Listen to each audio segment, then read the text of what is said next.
আপুরা ভাইয়েরা, আজকে আমি ছোট একটা রেসিপি নিয়ে আসলাম। খুবই ছোট, আমার গাছের পোড়ল, আমার ছাদের ভিতরে পোড়ল হয়েছে বন্ধুরা। কিছুটা একটু বড় হয়ে গেছে, কিছুটা কচি কচি আছে। সেই জন্যে আমি এটাকে কেটে মোটা যেগুলো সেগুলোকে মাঝখান থেকে ফেলে দিয়েছি, আর যেগুলো চিকন চিকন সেগুলো আমি ফেলে দেই নাই, দুই ভাগ করে দিয়েছি ছিলে। যাই হোক বন্ধুরা, কিছুটা দেশি মাছ ছিল, ট্যাংরা মাছ আর পাবদা মাছ ছিল। আর এটা দিয়ে আমি হাতে মেখে আজ এই সবজিটাকে আমি রান্না করব। সাথে আমি দিয়েছি হাফ চামচ মরিচের গুঁড়া, হাফ চামচ হলুদের গুঁড়া, হাফ চামচ ধনিয়ার গুঁড়া, আর পেঁয়াজ রসুন বাটা, আর পরিমাণ মতো তেল এবং লবণ। এটা দিয়ে বন্ধুরা পেস্ট কষি দিয়েছি। এখন আমি এইটাকে দিয়ে পাতিলে দিয়ে সুন্দর করে হাতে মেখে এই সবজিটা আমি রান্না করব। এক ফোঁটাও আমি পানি দেব না বন্ধুরা, দিয়ে আমি এটা রান্না করব। এটা নরম তরকারি, একদম গলে যাবে, মিষ্টি মিষ্টি লাগবে, গাছের সবজি অল্প তাই।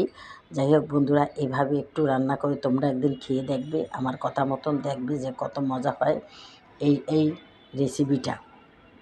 বন্ধুরা মাখা হয়ে গেছে, এখন আমি চুলায় বসিয়ে দিয়েছি। দেখো কত পানি উঠে গেছে, আমি একটুকু পানি দিই না বন্ধুরা। দেখো খেতে যে কি দারুণ হবে সেটা রান্না করলেই তোমরা বুঝতে পারবে। যাই হোক বন্ধুরা, কত লোভনীয় হয়েছে আমার সবজিটা দেখো তুমি। আর সামান্য একটা টমেটো কেটে দিয়েছি বন্ধুরা, কাঁচামরিচ ফেলে দিয়েছি দুইটা। এই বন্ধুরা, তোমরা যে যেখান থেকে আমার এই রেসিপিটা দেখো না কেন, এই ভিডিও দেখো না কেন, আমাকে একটা লাইক দিয়ে দেখবে অবশ্যই। আর তোমরা দেশ ও দেশের বাইরে থেকে যদি কেউ দেখে থাকো, তোমাদেরকে জানাই অনেক অনেক ধন্যবাদ, তোমাদের শুভকামনা করি। এত কাজের মাঝেও তোমরা আমাদের ভিডিওগুলো দেখো বন্ধুরা। এখন বন্ধুরা আমি বেশি নাড়াচাড়া করবো না, সামান্য একটু নেড়ে আমি উল্টে দিয়েছি। যাই হোক বন্ধুরা, এখন আমার সবজিটা প্রায় হয়ে আসছে, অল্প তরকারি তাই।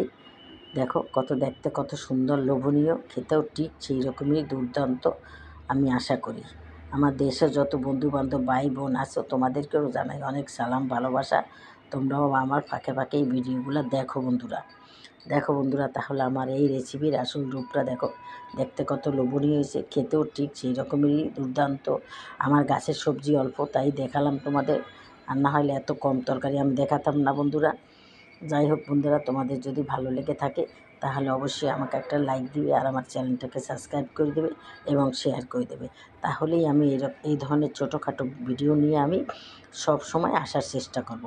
তাহলে বন্ধুরা আজকের মতো রাখি। আসসালামু আলাইকুম, খোদা হাফেজ। তোমরা যে যেখানে থাকো ভালো থাকো, আমি আল্লাহর কাছে এই দোয়া করি।